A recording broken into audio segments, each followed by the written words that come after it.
देखिए, तो बात करने वाले हम लोग सॉइल मैकेनिक्स के बारे में।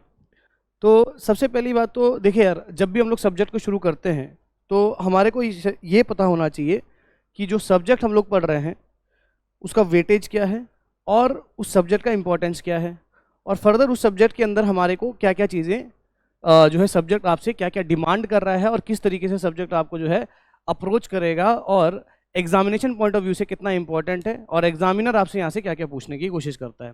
तो सबसे पहली बात तो हमारे को ये बेसिक जानकारी होनी चाहिए। ठीक, तो यहाँ पे जब हम सॉइल मैकेनिक्स की बात करते हैं तो सॉइल मैकेनिक्स की बात करते हैं तो हम सभी को एक चीज़ तो मालूम है, क्या मालूम है, क्योंकि अगर हम एग्जामिनेशन पॉइंट ऑफ व्यू से भी बात करें, तो किसी भी एग्जाम की अगर हम बात कर रहे हैं तो सॉइल मैकेनिक्स का वेटेज आपको बहुत अच्छा देखने को मिलता है। चाहे हम बात करें स्टेट एग्जाम्स की, स्टेट AEJE एग्जाम्स की अगर हम बात कर रहे हैं, चाहे हम SSC लेवल के एग्ज़ाम की बात करें, चाहे गेट की बात करें, चाहे इंजीनियरिंग सर्विसेज की बात करें, तो जितने भी एग्ज़ाम्स हैं कहीं ना कहीं सॉइल का वेटेज जो है वहाँ पे काफ़ी ज़्यादा आपको देखने को मिल जाता है। ठीक, अब सवाल ये पैदा होता है कि सर जब हम सॉइल मैकेनिक्स की बात करते हैं तो सॉइल मैकेनिक्स का वेटेज इतना ज़्यादा क्यों है। ठीक, तो उसका जवाब कहीं ना कहीं आपको सब्जेक्ट में ही मिल जाएगा। कैसे? जैसे कि अगर हम बात करें सॉइल, जैसे कि अगर हम बात करें सॉइल, तो सॉइल से क्या समझते हो आप लोग, सॉइल का मतलब क्या है, सॉइल है क्या चीज़। तो अगर हम एक कॉमन मैन की तरह देख लें, एक नॉर्मल तरीके से अगर हम देख लें, तो सॉइल का मतलब ऑब्वियस सी बात है सर, जो हम लोग बाहर सरफेस पे देखते हैं उसको हम लोग सॉइल बोलते हैं। जो टॉप सरफेस है आपके अर्थ का, that is called your soil. ठीक, तो ऑब्वियस सी बात है जब हम अर्थ के सरफेस की बात कर रहे हैं तो अर्थ के सरफेस का जो टॉप लेयर है उसको हम लोग सॉइल बोल रहे हैं। और बेसिकली अगर हम बात करें तो अगर हम इंजीनियरिंग पॉइंट ऑफ व्यू से बात करें, अगर हम इंजीनियरिंग पॉइंट ऑफ व्यू से बात करें तो ऑब्वियस सी बात है सर, जितने भी स्ट्रक्चर हमारे को बिल्ड करने हैं, जितने भी स्ट्रक्चर हमारे को बिल्ड करना है वो कहीं ना कहीं आपके टॉप जो सरफेस है सॉइल का, उस सरफेस के ऊपर हमने उस जो स्ट्रक्चर है उसको हमने प्लेस करना है। अगर हम इंजीनियरिंग स्ट्रक्चर की बात करें तो ऑब्वियस सी बात है, कोई भी इंजीनियरिंग स्ट्रक्चर की बात करते हैं, जैसे फॉर एग्जांपल हम बात करते हैं रोडवेज की, हम बात करते हैं रेलवेज की, हम बात करते हैं बिल्डिंग्स की, है ना, हम बात करते हैं अगर हम बात करें एयरफील्ड्स की, जितने भी हम लोग स्ट्रक्चर बनाने वाले हैं वो स्ट्रक्चर कहीं ना कहीं किसके ऊपर हम लोग प्लेस करने वाले हैं, सॉइल के ऊपर प्लेस करने वाले हैं। ठीक, तो फर्दर हमारे को एक और चीज ये भी समझ में आता है कि कहीं ना कहीं उन स्ट्रक्चर्स की स्टेबिलिटी या उन स्ट्रक्चर्स का बिहेवियर उस पर्टिकुलर सरफेस के ऊपर डिपेंड कर जाता है जिस सरफेस के ऊपर आप उसको जो है प्लेस करने वाले हो। और वो सरफेस कौन सा है, वो सरफेस आपका सॉइल का सरफेस है जिसके ऊपर आप लोग उसको प्लेस करने वाले हो। सही बात है। तो ऑब्वियस ही बात है, चाहे हम लोग डिजाइनिंग का कोई भी सब्जेक्ट पढ़ ले, डिजाइनिंग का कोई भी सब्जेक्ट पढ़ ले, चाहे स्ट्रक्चरल एनालिसिस हो गया है, चाहे हम लोग RCC पढ़ ले, चाहे हम लोग स्टील स्ट्रक्चर्स पढ़ ले, तो ऑब्वियस ही बात है वहां पे तो आप लोग डिजाइनिंग ऑफिस में बैठ के कर रहे हो आराम से, कोई दिक्कत नहीं है। बट इन द एंड वो जो स्ट्रक्चर आप लोग डिजाइन कर रहे हो उसको प्लेस करना है आपको सॉइल के ऊपर। सॉइल का फाउंडेशन होगा, उस फाउंडेशन के ऊपर आपको प्लेस करना है। और जब तक आपको उस फाउंडेशन या उस सॉइल के बिहेवियर के बारे में मालूम नहीं होगा, उसकी कैरेक्टरिस्टिक्स के बारे में मालूम नहीं होगा, उसके फिनोमिनन जो भी आपके पास है उसके बारे में मालूम नहीं होगा, तो अभी सी बात है कहीं ना कहीं आप जो है उस स्ट्रक्चर के बारे में एक कंप्लीट स्टेटमेंट नहीं दे पाते हो। तो इसीलिए जब हम बात करते हैं सॉइल मैकेनिक्स की, तो सॉइल मैकेनिक्स हमारे लिए बहुत इंपॉर्टेंट रहता है अगर हम इंजीनियरिंग पॉइंट ऑफ व्यू से बात करते हैं। तो इसीलिए जब हम एग्जामिनेशन की तरफ बात करते हैं तो एग्जामिनेशन में भी काफ़ी ज़्यादा वेटेज आपको सॉइल मैकेनिक्स का देखने को मिलता है। तो अगर हम स्टेट एग्जाम्स की बात करें, तो अगर हम लोग स्टेट एग्जाम्स की बात करें, जैसे हम लोग जेई की बात करते हैं या एई की बात करें, तो अप्रॉक्सीमेटली अगर हम जेई एग्जाम्स की बात करें तो 5 से 10 क्वेश्चंस आपको जो है सॉइल के देखने को मिल जाएंगी। ठीक, कुछ एग्जामिनेशन में अगर हम बात करें तो कुछ एग्जामिनेशन में आपको देखने को मिलेगा कि 10 से ज़्यादा भी क्वेश्चन जो है सॉइल के पूछे गए हैं। अगर हम एई की बात करें तो एई का अगर हम पुराने पैटर्न की बात करें तो पुराने पैटर्न में लगभग 5 से 10 या 15 के आसपास आपको क्वेश्चन जो है सॉइल के ही देखने को मिलेंगे। इतना ही वेटेज आपको आसपास में देखने को मिल जाएगा, 5, 10, 15 के आसपास आपको वेरिएशन देखने को मिल जाता है। ठीक, उसके बाद अगर हम बात करें SSC जेई की, तो SSC जेई में भी आपको वेटेज इतना ही देखने को मिलेगा, जहां पे आपका 100 क्वेश्चन टेक्निकल का रहता है, तो 100 क्वेश्चन में से लगभग 8 या 10 क्वेश्चन आपको सॉइल का देखने को मिल जाएगा। और उसके बाद अगर हम बात करें गेट एग्जामिनेशन की, तो गेट एग्जामिनेशन की अगर हम बात करते हैं तो अगर 100 नंबर का एग्जाम है, 100 नंबर के एग्जाम से 70 नंबर का आपका जो है टेक्निकल रहता है और 30 नंबर आपका जो है एप्टीट्यूड और मैथ्स का वेटेज रहता है। तो वहां पे अगर हम बात कर रहे हैं तो उस 70 नंबर में से 15 से 18 नंबर का जो है आपको सॉइल से ही पूछा जाता है। तो आप देख सकते हैं कि जैसे जैसे एग्जाम्स बढ़ते जा रहे हैं वैसे वैसे अगर हम वेटेज की बात करें तो वेटेज जैसे जैसे बढ़ते जाएगा। अगर हम ईएससी की बात करें तो ईएससी का जो प्रीलिम्स का पेपर होता है उसमें भी लगभग आपका 15 से 20 क्वेश्चन आपके सॉइल के रहते हैं। तो आप देख सकते हैं कि कितना ज़्यादा वेटेज आपका सॉइल का देखने को मिलता है हर एग्जामिनेशन में। अब बेसिक रीजन क्या है? बेसिक रीजन यही है कि ऑब्वियसली बात है जितने भी सिविल इंजीनियरिंग स्ट्रक्चर्स हम लोग यहाँ पे डिजाइन में पढ़ते हैं वो सारे स्ट्रक्चर कहीं ना कहीं आपको सॉइल के ऊपर प्लेस करने हैं। और जब तक हम उस सॉइल के बिहेवियर के बारे में नहीं समझेंगे, उस सॉइल के नेचर के बारे में हम लोग नहीं समझेंगे, तब तक उस पर्टिकुलर स्ट्रक्चर की स्टेबिलिटी के बारे में हम लोग कमेंट नहीं कर सकते। क्लियर है बात? तो इसीलिए सॉइल मैकेनिक्स इतना इंपॉर्टेंट रोल प्ले कर रहा है हमारे सिविल इंजीनियरिंग में। और एग्जामिनर भी कहीं ना कहीं ऑब्वियसली बात है उन बेसिक चीज़ों को फाइंड आउट करने की कोशिश कर रहे हैं कि अगर आपको एज अ डिजाइनर अगर हम लोग उसको आपको हायर करते हैं या एज अ सिविल इंजीनियर अगर आपको हायर करते हैं तो क्या आप इन बेसिक पैरामीटर्स को समझते हो? समझ आ रहा है कि नहीं आ रहा है? तो इसीलिए सॉइल मैकेनिक्स का वेटेज काफी ज्यादा आपको देखने को मिलेगा हमारे एग्जाम्स में। ठीक, नाउ जब हम टर्म सॉइल की बात करते हैं, ये तो रही बात वेटेज की कि क्यों वेटेज, अगर हम बात कर रहे हैं कि क्यों सॉइल मैकेनिक्स इतना ज़्यादा वेटेज है और कितना कितना वेटेज है उसकी बात कर रही है हमने। तो नाउ अगर हम सॉइल टर्म्स की बात करें, सॉइल शब्द की बात करें, सॉइल का मतलब मिट्टी है ऑब्वियसली बात है। तो अगर हम सॉइल शब्द की बात करते हैं तो सॉइल का जो डेफिनेशन है ना, सॉइल का डेफिनेशन हर एक फील्ड के लिए अलग होते जाता है। जैसे अगर हम अलग अलग फील्ड की बात करें, जैसे फॉर एग्जाम्पल अगर मैं बात करूं किसी एग्रीकल्चरलिस्ट की, अगर हम बात करें किसी एग्रीकल्चरल बैकग्राउंड वाले से बात करें तो वो क्या बोलेगा सॉइल क्या है? तो वो क्या बोलेगा, सॉइल वो सरफेस है जिसके ऊपर जो है प्लांट्स या ये सारी चीजें सर्वाइव करती हैं।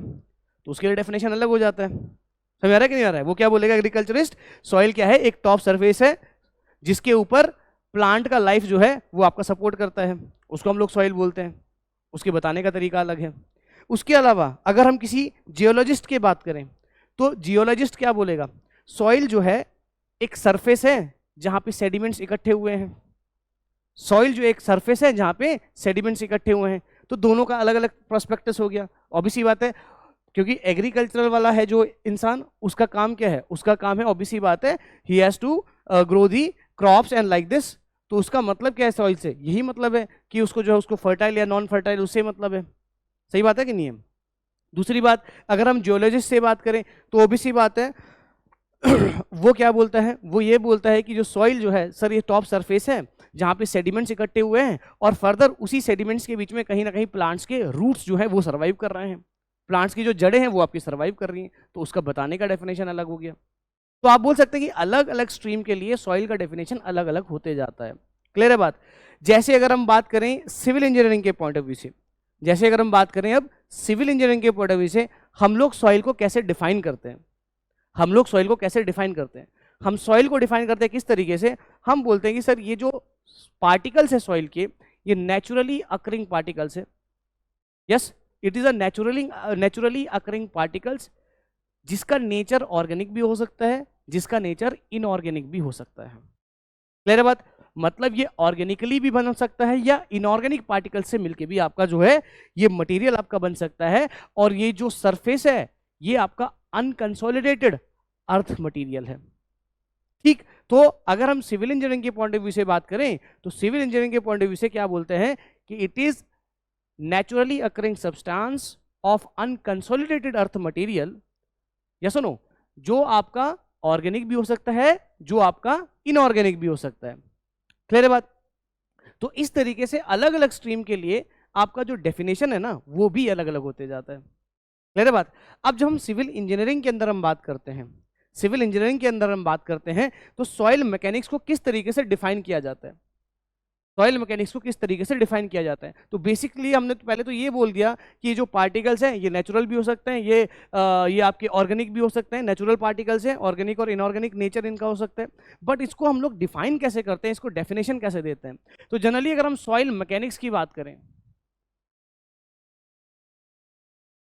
जनरली जब हम सॉइल मैकेनिक्स की डेफिनेशन की बात करें तो सॉइल मैकेनिक्स को हम लोग किस तरीके से डिफाइन कर सकते हैं?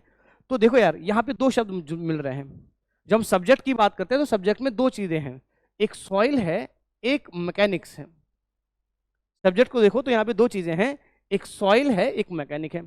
सॉइल का मतलब जो हमने बात किया, naturally occurring substance of organic and inorganic nature, yes और नो, वो तो सॉइल है जो कि टॉप सरफेस पे आपको दिख रहा है अर्थ के, यस और नो। उसके अंदर अगर हम जाएं तो ऑब्वियस सी बात है, it is also supporting the plants and having the roots of the plant, तो उसको हम लोग सॉइल बोल रहे हैं। ठीक। दूसरी बात, यहां पे हम लोग मैकेनिक्स की बात कर रहे हैं। अब मैकेनिक्स का मतलब ऑब्वियस सी बात है, एक वो सब्जेक्ट जहां पे हम लोग फोर्सेस के साथ डील करते थे, ये सुनो। मैकेनिक्स हमने पढ़ रखा है, इंजीनियरिंग मैकेनिक्स, तो मैकेनिक्स के अंदर क्या करते थे हम लोग, फोर्सेस के साथ डील करते थे। तो इसका मतलब सॉइल प्लस मैकेनिक्स के अंदर हम क्या कर रहे हैं, सॉइल और मैकेनिक्स के अंदर हम लोग क्या कर रहे हैं, कहीं ना कहीं उस पर्टिकुलर सॉइल का जो स्ट्रेटा है उसके ऊपर डिफरेंट फोर्सेस को हम लोग एक्ट कर रहे हैं, और डिफरेंट फोर्सेस के एप्लीकेशन पे उस सॉइल का बिहेवियर कैसा है उसको समझने की कोशिश कर रहे हैं। क्लियर है बात? तो सॉइल मैकेनिक्स का मतलब क्या हो गया, सॉइल मैकेनिक्स का मतलब ये हो गया कि यहां पे हम लोग फोर्सेस को अप्लाई करके मैकेनिक्स के यहां पे हम लोग एप्लीकेशन लगा रहे हैं। फोर्सेस को अप्लाई करेंगे और मैकेनिक्स के एप्लीकेशन लगाएंगे, और मैकेनिक्स के एप्लीकेशन लगाने के बाद उस सॉइल के बिहेवियर को समझेंगे। क्लियर है बात? एक डेफिनेशन तो ये हो गई। दूसरी बात, सॉइल मैकेनिक्स में क्या सिर्फ मैकेनिक्स के कंसेप्ट लगते हैं? सॉइल मैकेनिक्स में मैकेनिक्स के अलावा हाइड्रोलिक्स के भी कंसेप्ट लगते हैं। सॉइल मैकेनिक्स में मैकेनिक्स के अलावा किसके कंसेप्ट लगते हैं, हाइड्रोलिक्स के भी कंसेप्ट लगते हैं। हाइड्रोलिक्स मतलब फ्लूइड की बात कर रहे हैं हम लोग, समझ आ रहा है कि नहीं आ रहा है? फ्लूइड के बिहेवियर के बारे में बात करते हैं कि अगर हम सॉइल को एज अ मीडियम माने तो सॉइल के मीडियम के थ्रू फ्लूइड किस तरीके से फ्लो करेगा, उसको भी हम लोग सॉइल मैकेनिक्स के अंदर समझते हैं। तो यहाँ पे एप्लीकेशन जो हम प्रिंसिपल्स की बात कर रहे हैं, तो प्रिंसिपल ऑफ मैकेनिक्स का यूज किया जाएगा,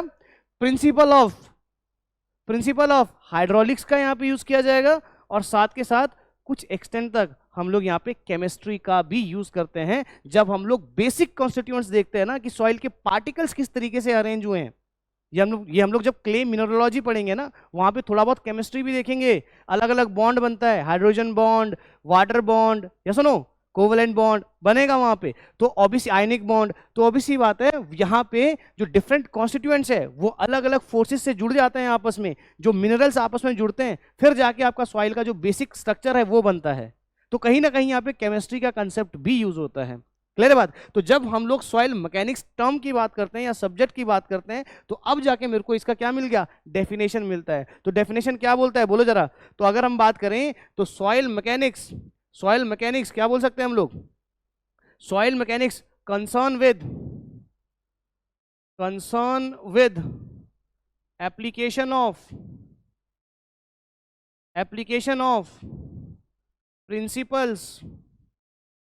principles of mechanics, hydraulics, principle of mechanics, hydraulics and small extent of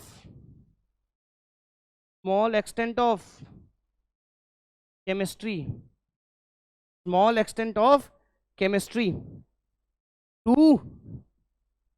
to engineering problem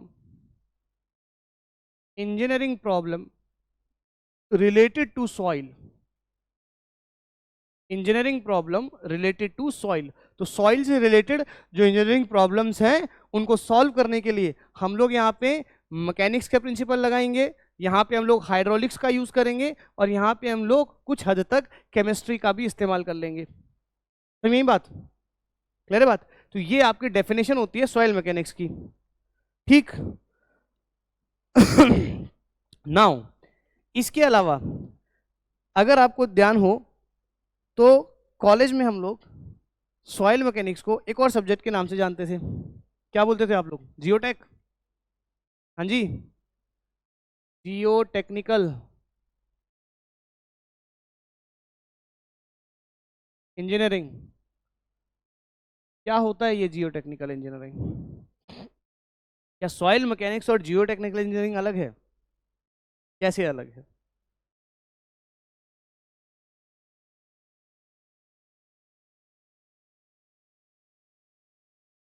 ठीक है। तो अगर हम लोग जियो टेक्निकल इंजीनियरिंग की बात करते हैं ना, तो जियो टेक्निकल इंजीनियरिंग के अंदर आपकी soil mechanics, rock mechanics, soil engineering और रॉक इंजीनियरिंग, इन सब को मिला देते हैं, या इन सब के बारे में कलेक्टिवली जब हम पढ़ते हैं ना, तब जाके आपका जियो टेक्निकल इंजीनियरिंग बनता है। और अगर हम सॉइल मैकेनिक्स की बात कर रहे हैं तो ऑब्वियस बात है, इसके अंदर क्या करेंगे हम लोग, मैकेनिक्स, हाइड्रोलिक्स और केमिस्ट्री का यूज करते हुए सॉइल से रिलेटेड प्रॉब्लम्स को समझते हैं सॉइल मैकेनिक्स के अंदर। और जियो टेक्निकल इंजीनियरिंग के अंदर क्या होता है, जियो टेक्निकल इंजीनियरिंग के अंदर अगर हम बात करें तो soil mechanics, soil mechanics plus rock mechanics, rock mechanics plus soil engineering,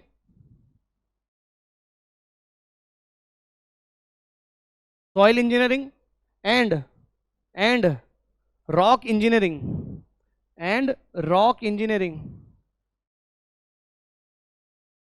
ये सारी चीजों को मिला के आपका क्या बनता है, जियो टेक्निकल इंजीनियरिंग बनता है। समझ आ रहा है कि नहीं आ रहा है?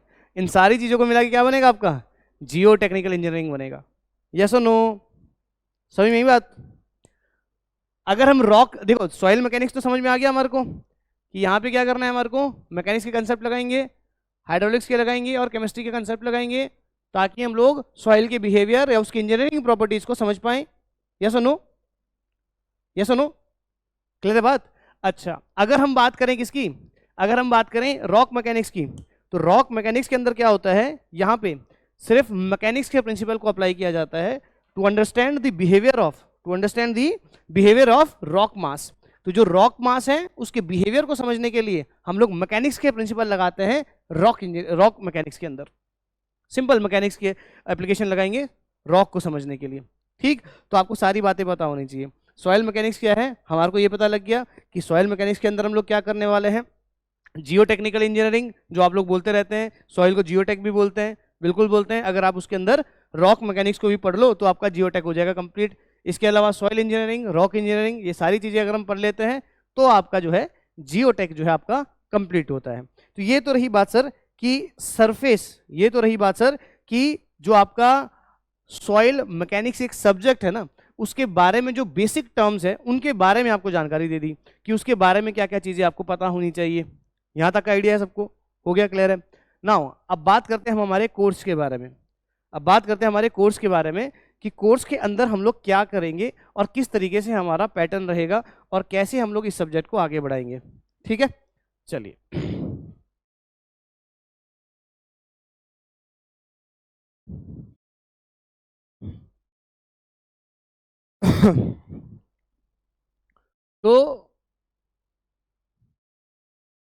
तो सबसे पहली बात तो हम यहाँ पे, सबसे पहली बात यहाँ पे जो डिस्कस करेंगे, सबसे पहली चीज हम लोग यहाँ डिस्कस करेंगे प्रॉपर्टीज ऑफ सॉइल के बारे में।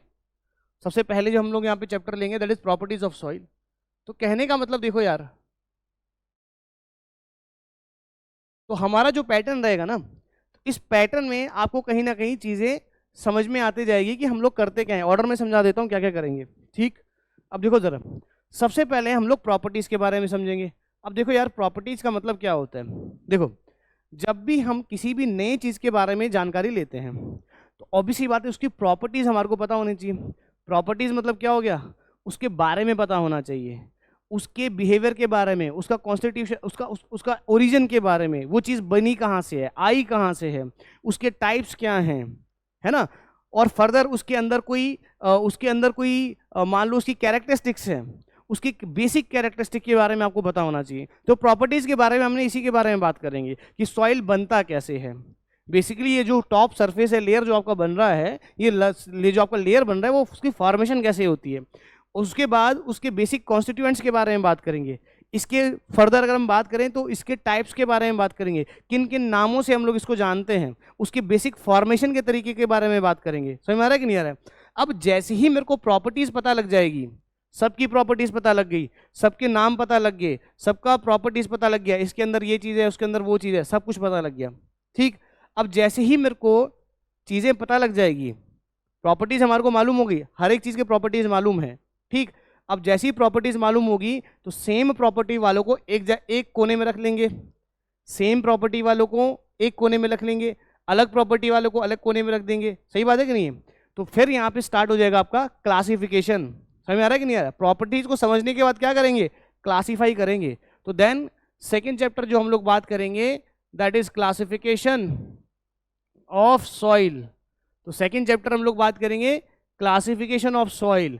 उसके बाद थर्ड, उसके बाद हम लोग क्या करेंगे, उसके बाद हम लोग थोड़ा सा सॉइल के मैकेनिक्स पार्ट को समझने की कोशिश करेंगे, जहां पे सॉइल में डिफरेंट कौन कौन से टाइप के स्ट्रेसेस जनरेट होते हैं उसके बारे में हम लोग जो है यहाँ पे जानकारी लेंगे, जहां पे हम बात करेंगे जो बहुत ही इंपॉर्टेंट टॉपिक है दैट इज इफेक्टिव स्ट्रेस। जो बहुत ही इंपॉर्टेंट टॉपिक है that is your effective stress. तो इफेक्टिव स्ट्रेसेस के बारे में बात करेंगे, क्या होता है इफेक्टिव स्ट्रेस, ये हम लोग अब जो है इसको डिस्कस करेंगे। थोड़ी देर में प्रॉपर्टीज में भी बात आ जाएगी इफेक्टिव स्ट्रेस की, क्योंकि ये जो इफेक्टिव स्ट्रेस टर्म है this term is introduced by doctor Karl Terzaghi, और यही टर्म और यही एनालिसिस थी जिसके वजह से उनको जो है फादर ऑफ सॉइल मैकेनिक्स कहा गया था। और फर्दर यही टर्म का इस्तेमाल उन्होंने एक किताब लिखी थी, कौन सी किताब लिखी थी उन्होंने 1925 में, नाम था उसका इरडबो मैकेनिक, नाम था उसका इरडबो मैकेनिक। और उसी किताब को लिखने के बाद उनको फादर ऑफ सॉइल मैकेनिक्स कहा गया, क्योंकि उन्होंने उस किताब में इफेक्टिव स्ट्रेस का जो कंसेप्ट है इसको इंट्रोड्यूस किया था। अब क्या है ये, इसके बारे में धीरे धीरे जानकारी आपको मिलती जाएगी, ठीक। इफेक्टिव स्ट्रेस, इफेक्टिव स्ट्रेस को समझने के बाद, सॉइल के अंदर स्ट्रेस को समझने के बाद अब हम लोग क्या करेंगे, सॉइल को एज अ मीडियम मानेंगे और उसके थ्रू फ्लूइड को फ्लो करवाएंगे। फ्लूइड ऑब्वियसली बात है वाटर, तो वाटर को फ्लो करवाएंगे। फिर आपका यहाँ पे एक चैप्टर आएगा that is permeability and seepage analysis. तो हम बात करेंगे उसके बाद permeability and seepage analysis, permeability and seepage analysis. Then after that हम लोग क्या करेंगे, सॉइल के ऊपर लोड लगाएंगे। सॉइल के ऊपर लोड लगाने के बाद हम लोग ये देखने की कोशिश करेंगे, फॉर एग्जांपल ये एक पर्टिकुलर प्लॉट है, इस प्लॉट में मैं यहाँ पे कोई स्ट्रक्चर बना रहा हूँ, इस स्ट्रक्चर के बनाने की वजह से यहाँ पे क्या असर पड़ रहा है उसको देखने की कोशिश करेंगे। समझ में आ रहा है कि नहीं आ रहा है? तो ये हमारी बात होगी that is stress distribution in soil. Stress distribution in soil के अंदर हम लोग ये बात करेंगे। उसके बाद हम लोग सॉइल को कॉम्पैक्ट करेंगे, then after will compact the soil. और सॉइल को कॉम्पैक्ट करने के बाद आपके पास एक चैप्टर आता है that is compaction of soil. समझ में आ रहा है कि नहीं आ रहा है? तो अब यहाँ पे हम लोग कॉम्पैक्शन के बारे में बात करेंगे। कॉम्पैक्शन का मतलब क्या होता है? कॉम्पैक्शन का मतलब होता है that is expelling out of air voids. तो एयर वॉइड को सॉइल से बाहर निकालना that is called compaction. Compaction के बाद जो हम लोग चैप्टर लेंगे, जो हम लोग डिस्कशन करेंगे that is consolidation, that is your consolidation. तो कंसोलिडेशन का मतलब क्या होता है? That is expulsion out of pore water, that is called consolidation. Clear है बात? तो कॉम्पैक्शन और कंसोलिडेशन ये हम लोग समझेंगे। जैसे ही कंसोलिडेशन समझेंगे then after will go for shear strength of soil, shear strength of soil. उसके बाद हम लोग सॉइल के शेयरिंग स्ट्रेंथ के बारे में जानकारी लेंगे, क्योंकि सॉइल हमेशा अपना जो रेजिस्टेंस है वो शेयर के फॉर्म में देगा। इट मीन्स सॉइल का जो स्ट्रेंथ होता है वो उसका शेयरिंग स्ट्रेंथ होता है। तो वो हम लोग यहाँ पे समझने की कोशिश करेंगे कि जो शेयरिंग स्ट्रेंथ है वो कितना होता है और किस तरीके से हम लोग उसको एनालाइज करते हैं। शेयरिंग स्ट्रेंथ समझने के बाद हम लोग उसके बाद बात करेंगे किसके बारे में? That is earth pressure theories के बारे में बात करेंगे। अर्थ प्रेशर थ्योरीज, ठीक। तो अर्थ प्रेशर थ्योरीज के बारे में बात करेंगे, ठीक है ना। जहां पे हम लोग जो है रिटेनिंग वॉल के पीछे जो हमने सॉइल रखा हुआ है वो सॉइल मास कितना प्रेशर लगाता है उस वॉल के ऊपर, उसके बारे में जानकारी लेंगे। अलग अलग केसेस बना के जानकारी ले लेंगे, ठीक है। देन उसके बाद हम लोग बात करेंगे स्लोप एंड स्टेबिलिटी के बारे में। उसके बाद बात करेंगे हम लोग स्लोप एंड स्टेबिलिटी के बारे में। स्लोप एंड स्टेबिलिटी के बाद हम लोग जो है शैलो फाउंडेशन के बारे में बात करेंगे। Shallow foundation. उसके बाद हम लोग बात करेंगे डीप फाउंडेशन, जहाँ पे पाइल वाइल के बारे में डिस्कशन आ जाएगा आपका। और उसके बाद हम लोग बात करेंगे सॉइल एक्सप्लोरेशन। तो ये आपका पूरा कोर्स रहेगा सॉइल मैकेनिक्स का। तो these are the topics that we are going to discuss. ये सारे टॉपिक्स है जो हम लोग जो है एक डिटेल्ड मैनर में डिस्कस करेंगे यहाँ पे। तो देखो ज़रा 13-14 आपके सब यहाँ पे जो है कम से कम 13 चैप्टर्स जो हमने यहाँ पे डिस्कस करना है। तो ये आपका पूरा कोर्स रहेगा सॉइल का। क्लियर बात? नाउ बात करते हैं पहले चैप्टर से। We are going to discuss about properties of soil. तो बात करेंगे अब हम सॉइल की प्रॉपर्टीज के बारे में। देखिए, तो बात कर रहे हैं हम लोग प्रॉपर्टीज ऑफ सॉइल के बारे में। देखिए यार, सबसे पहली बात तो हमारे को अब ये समझना है कि सॉइल का फॉर्मेशन कैसे होता है, किस तरीके से आपका सॉइल फॉर्म होता है। देखिए ज़रा, तो जब हम लोग सॉइल के फॉर्मेशन की बात करते हैं तो बेसिकली सॉइल है क्या? Soil is the weathered material या वेदर्ड पार्टिकल, जो आपके जो रॉक है, जो आपका बेसिक जो आपके पास पार्टिकल है, वो आपका कहीं ना कहीं रॉक से वेदर हुआ हुआ जो पार्टिकल है वो आगे जाके डिपॉजिट होते जाता है। ठीक है ना, डिपॉजिट होते जाता है और एक नया लेयर बनाते जाता है, उसी को हम लोग सॉइल बोलते हैं। क्लियर है बात? अब अगर हम लोग बात करें इसके मैकेनिज्म को समझें तो ऑब्वियसली बात है। देखिए जरा मैकेनिज्म किस तरीके से रहता है कि for example this is your rock, ये आपका कोई पार्टिकल है, बेसिक रॉक पार्टिकल है।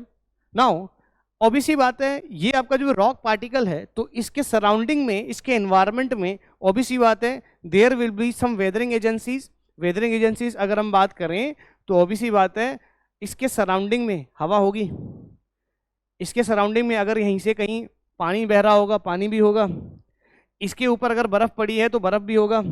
सही बात है कि नहीं है? तो ऑब्वियसली बात है, अब ये सारी चीजें क्या करती है, देखो जरा, ये सारी चीजें कंटिन्यूअसली इसके सरफेस पे हिट करते रहेगी। कंटिन्यूअसली सारी चीजें क्या करेगी, इसके सरफेस पे हिट करते रहेगी।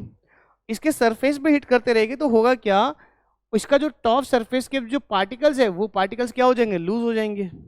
और टॉप पार्टिकल्स अगर लूज हो जाते हैं और टूट जाते हैं, उसी को हम लोग क्या बोलते हैं, वेदरिंग। क्या बोलते हैं उसको हम लोग, वेदरिंग। और ये जो वेदर्ड मटीरियल है, ये वेदर्ड मटेरियल को वो जो एजेंसीज हैं वो एजेंसीज क्या करेंगी, अपने साथ ले जाएंगी। ये सुनो, तो सबसे पहले अगर हम बात करें तो सबसे पहले क्या हो रहा है यहाँ पे, वेदरिंग एक्शन। और वेदरिंग एक्शन के बाद पार्टिकल्स क्या करेगी, जो आपका वेदरिंग एजेंट है वो अपने साथ ले जाएगी। तो किसी भी चीज को एक जगह से दूसरे जगह ले जाने के लिए क्या बोलते हैं हम लोग, उसको ट्रांसपोर्ट करना। Then transport will be there, और ट्रांसपोर्ट करने के बाद यहाँ पे क्या हो जाएगा, डिपोजिशन। ट्रांसपोर्ट करने के बाद कहीं पे भी जाके क्या करेंगी, उसको फेंक देंगी, डिपॉजिट करेगी। ऐसे तो नहीं है कि वेदरिंग एजेंसी जिंदगी भर उसका बार जो है ढोती रहेगी। सही बात है कि नहीं है? तो जिंदगी भर उसका बार नहीं ढोएगी, उसको कहीं ना कहीं लाके फेंक दिया जाएगा। तो ऑब्वियसली बात है, तो यहाँ पे होगी डिपोजिशन। अब जहाँ पे ये डिपॉजिट हुआ है, ऑब्वियसली बात है वहां पर भी कोई ना कोई इन्वायरमेंट या सराउंडिंग रहा होगा। ऐसा नो, ऑब्वियसली बात है, जैसे फॉर एग्जाम्पल ये वेदर हुआ, ट्रांसपोर्ट हुआ, ये मैकेनिज्म चलता रहेगा, चलते रहेगा, चलते रहेगा इन्फिनाइट टाइम तक। Yes no? बट ऑब्वियसली बात है, मीन वाइल यहाँ पे क्या बन गया, ये एक अपहीवल बन गया। यहाँ पे क्या बन गया, एक अपहीवल बन गया। अब धीरे धीरे क्या हो गया, ऑब्वियसली बात है, जैसे अपहीवल बन गया तो यहाँ पे जो सराउंडिंग में एनवायरनमेंट था, यहाँ पे कोई भी एजेंसीज इन्वॉल्व थी, वो कहीं ना कहीं इस पार्टिकल, इसका जो टॉप सरफेस होगा उसको फिर से क्या कर देगी, यहाँ से वेदर करेगी। बोले रसन नो? तो ऑब्वियसली बात है, ये जो प्रोसेस है, ये प्रोसेस आपका चलता रहता है। ये प्रोसेस जो है सॉइल फॉर्मेशन का चलता रहता है। अब सॉइल फॉर्मेशन के अंदर क्या क्या चीजें आपको देखने को मिल रही है, देखो जरा। सॉइल फॉर्मेशन के अंदर सबसे पहला प्रोसेस आपका वेदरिंग हो रहा है। वेदरिंग के बाद आपका ट्रांसपोर्ट हो रहा है। ट्रांसपोर्ट के बाद डिपोजिशन हो रहा है। डिपोजिशन के बाद अपहीवल बन रहा है। अपहीवल के बाद फिर से वेदरिंग हो रही है। क्लियर है बात? ये जो प्रोसेस आपको दिख रहा है ना चल रहा, इस प्रोसेस को बोलते हैं पैडोजेनेसिस। क्या बोलते हैं इस प्रोसेस को, पैडोजेनेसिस। तो it means the process of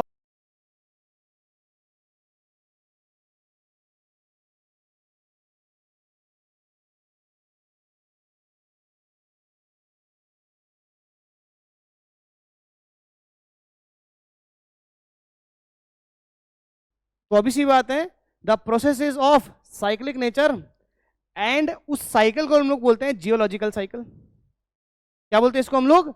geological cycle. Clear है बात? तो सबसे पहली बात तो हम लोग यहां पे लिखेंगे कि the process of formation of soil is called paedogenesis. ठीक। एंड एंड फर्दर हम यहां पे एक और पॉइंट लिख सकते हैं कि जी soil formation is cyclic in nature and the cycle is called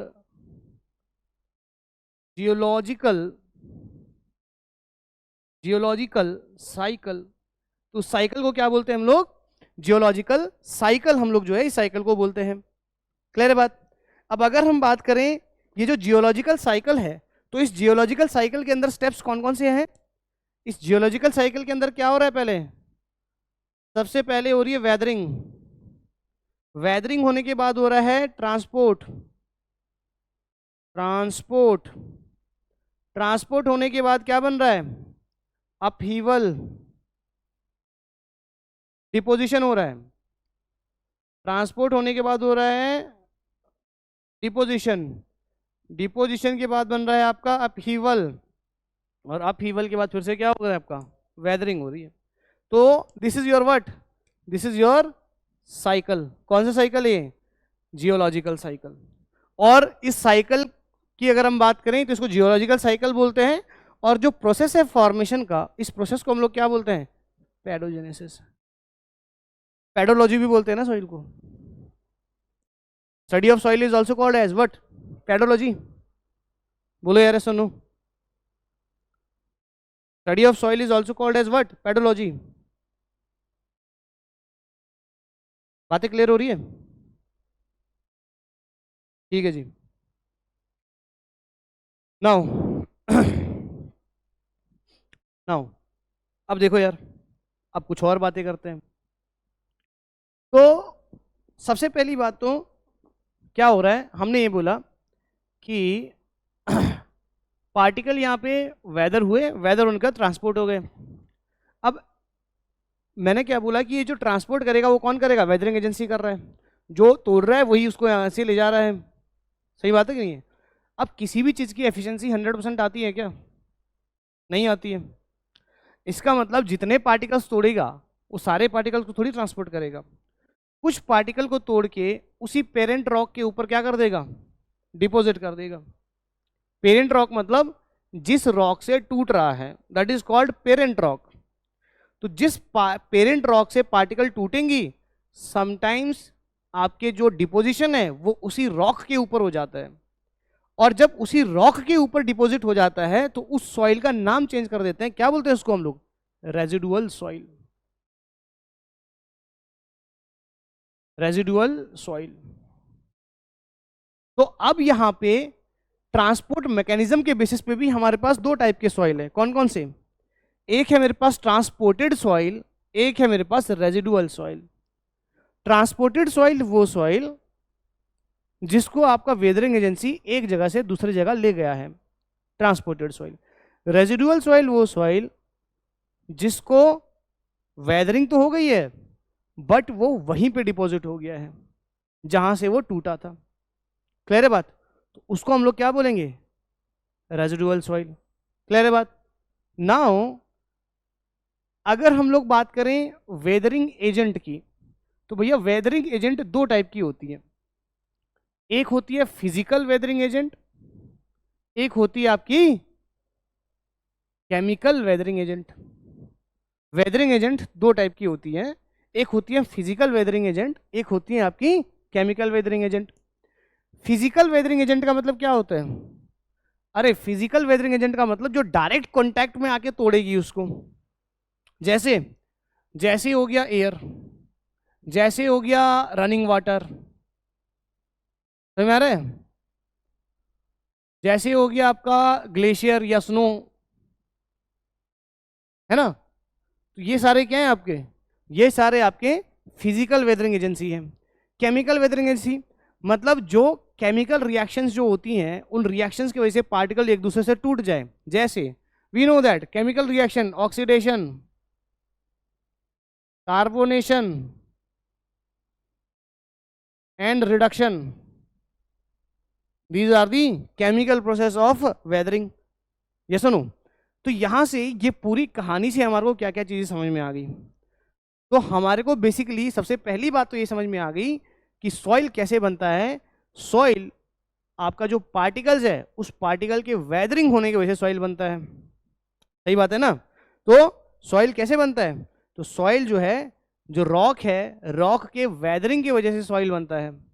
और रॉक की वेदरिंग कैसे हो सकती है, रॉक की वेदरिंग केमिकली भी हो सकती है और फिजिकली भी हो सकती है।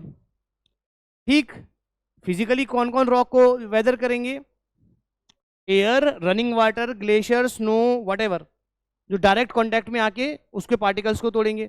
दूसरा केमिकली, केमिकली कुछ केमिकल रिएक्शंस होंगी जैसे ऑक्सीडेशन, कार्बोनेशन और रिडक्शन। इससे क्या होगा, पार्टिकल रॉक से टूटेंगी और जो है एक जगह से दूसरी जगह डिपॉजिट हो जाएंगी। क्लियर है बात।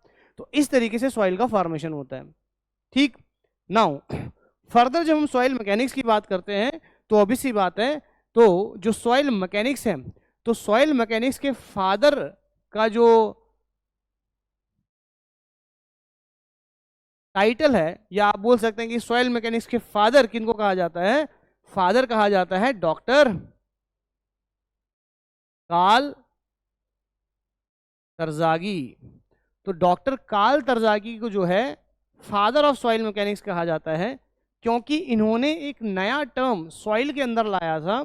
ऑब्वियसली बात है, ये भी कहा जा सकता है कि इससे पहले जो हम लोग सॉइल के बारे में पढ़ते थे, मतलब सन 1900 से पहले, सन 1900 से पहले जो भी हमारे साइंटिस्ट हुए हैं, जैसे कूलम्स हो गए उस टाइम पे, है ना, और भी बहुत सारे हुए, जैसे अगर हम बात करें तो और भी बहुत सारे हुए। कूलम्स के अलावा किसके बारे में बात करते हैं, तो फ्लो चार्ट किसने दिया था, हाँ रैंकाइंस हो गया, ठीक है, कूलम हो गया, रैंकाइंस हो गए, है ना, प्रेंडल्ट प्रेंडल्ट हो गए। तो ऑब्वियसली बात है, इनके टाइम में सॉइल मैकेनिक्स को उस सॉइल मैकेनिक्स की तरह नहीं पढ़ा जाता था, क्योंकि जब हम उससे पहले अगर हम बात करें तो कहीं ना कहीं थोड़े बहुत फ्लॉज थे, क्योंकि यहाँ पे जो डिजाइनिंग होती थी वो टोटल स्ट्रेस के बेसिस पे होती थी। ठीक है ना। नाउ जैसे ही डॉक्टर कार्ल तरजागी आए, तो डॉक्टर कार्ल तरजागी ने क्या बोला कि सॉइल का बिहेवियर चेंज हो जाता है जैसे ही सॉइल के अंदर पोर्स में वाटर एंटर कर जाता है। फिर यहाँ पे एक नया टर्म आ जाता है इफेक्टिव स्ट्रेस और पोर वाटर प्रेशर। क्लियर है बात। तो जैसे ही उन्होंने इस इफेक्टिव स्ट्रेस के टर्म्स को लाया, वैसे ही कहीं ना कहीं बहुत सारे रिजल्ट्स जो है आपके चेंज होने लग गए, और जो बेसिक प्रॉब्लम्स आ रही थी सॉइल से रिलेटेड, वो प्रॉब्लम्स कहीं ना कहीं अब सॉर्ट आउट होने लग गई। तो उसके बाद जो है इनको फादर ऑफ सॉइल मैकेनिक्स कहा गया। ठीक, तो ये सारी बातें उन्होंने एक बुक लिखी थी 1925 में। उस बुक का नाम था इरेडबो मैकेनिक।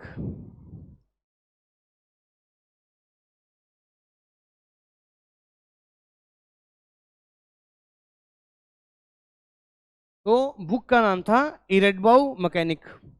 ठीक, तो इरेडबो मैकेनिक इसका इनका बुक का नाम था। बेसिकली ये जर्मन थे, तो ये जो इरेडबो मैकेनिक्स से जर्मन शब्द है, इसी जर्मन शब्द का ट्रांसलेशन इंग्लिश में हो जाता है क्या, सॉइल मैकेनिक्स। इसी जर्मन शब्द का जो ट्रांसलेशन है इंग्लिश में हो जाता है सॉइल मैकेनिक्स। तो इन्होंने एक बुक लिखी थी इरेडबो मैकेनिक्स 1925 में। उसके बाद जो है काफ़ी ज़्यादा चेंजेस यहाँ पे देखने को मिलता है रिजल्ट्स में। जो भी हम लोग प्रॉब्लम सॉइल से रिलेटेड देख रहे थे, तो वो प्रॉब्लम जो है काफ़ी हद तक सॉल्व हो जाता है, और उसके बाद जो है उनको जो है सॉइल मैकेनिक्स का फादर कहा जाता है। क्लियर है बात।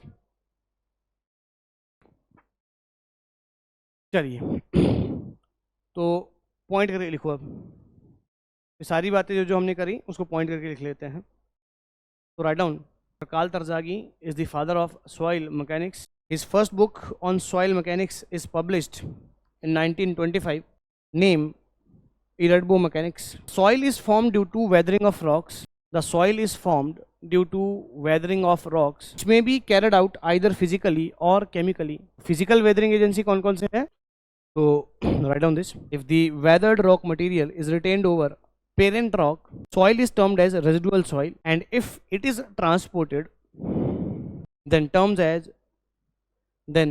as transported soil.